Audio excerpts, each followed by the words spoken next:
এবার আমরা চলে এসেছি চট্টগ্রামের স্বনামধন্য শিক্ষা প্রতিষ্ঠান লিডার্স স্কুল অ্যান্ড কলেজ চট্টগ্রামে।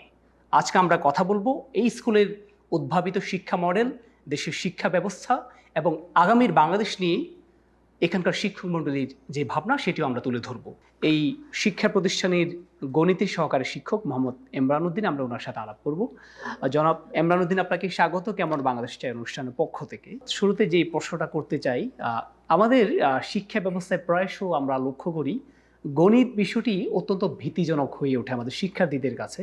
তাদের কাছে একেবারে রসকসহীন একটি বিষয় হিসেবে এটি বিবেচিত হয়। এই কঠিন চ্যালেঞ্জের মধ্যেও আপনারা যে শিক্ষা মডেল, লিডার শিক্ষা মডেল 2018, সেটি বাস্তবায়নে গণিতকে কিভাবে প্রয়োগ করছেন?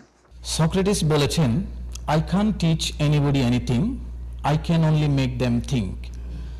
লিডার শিক্ষা মডেল 2018 এর আলোকে আমরা ঠিক এই গণিত বিষয়ে এই কাজটিই করি।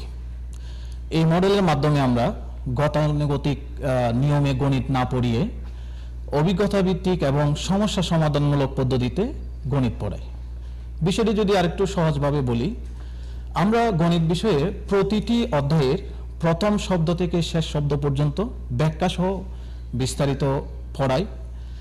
এটা পড়াতে যেয়ে প্রতিটি বিষয়ের ব্যুৎপত্তি সহ প্রত্যেকটা শব্দ আমরা ব্যাখ্যা করি এবং প্রতিটি বিষয়ের সকল ধরনের প্রয়োগ, সরাসরি সামাজিক নৈতিক প্রয়োগ আমরা ব্যাখ্যা করি। বিদায় শিক্ষার্থীরা গণিত সম্পর্কে কিভাবে, কেন তা বিস্তারিত অনুধাবন করতে পারে এবং শিক্ষার্থীরা গণিত সম্পর্কে চিন্তা করতে শিখে, অনুধাবন করতে শিখে, ব্যবহার করতে শিখে, যার ফলে শিক্ষার্থীরা আনন্দ পায়। না, এটি নিশ্চয়ই আপনাদের যে অভীষ্ট লক্ষ্য সেটি অর্জন অনেক বেশি সহায়ক হচ্ছে। আপনারা যে পুরো প্রক্রিয়াটা, এটার ফলাফলটা আসলে কেমন পাচ্ছেন? গণিত মানে যুক্তি।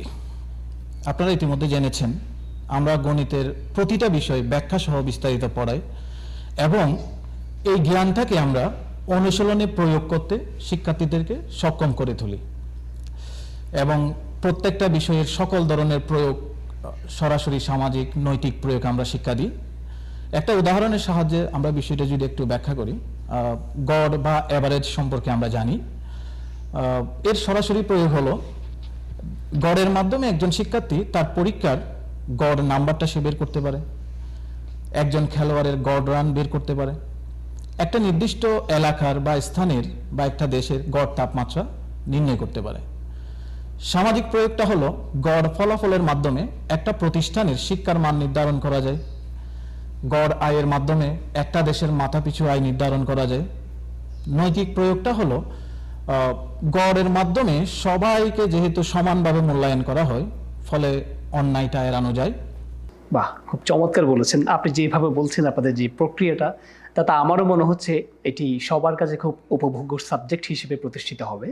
আপনার কাছে সর্বশেষ প্রশ্ন, একজন নাগরিক তথা শিক্ষক হিসেবে আগামীর বাংলাদেশ কেমন দেখতে চান? একজন শিক্ষক হিসেবে আমি আমাদের বাংলাদেশকে চাই দুর্নীতিমুক্ত, বৈষম্যহীন এবং সুশাসন, আমাদের দেশে সুশাসন প্রতিষ্ঠিত হোক। আপনাকে অসংখ্য ধন্যবাদ।